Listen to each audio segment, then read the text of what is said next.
You ask Tiger to solve. This deals with linear equations with one unknown. The final result is s equals 26. Let's solve it step by step. Group all s terms on the left side of the equation. Subtract 4s from both sides. Simplify the arithmetic. Group like terms.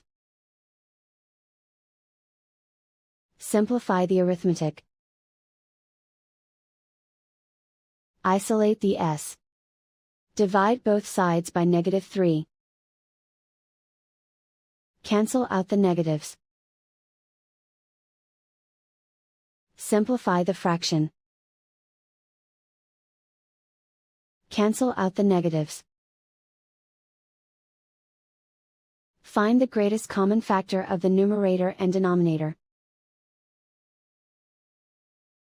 Factor out and cancel the greatest common factor. And so the final result is s equals 26.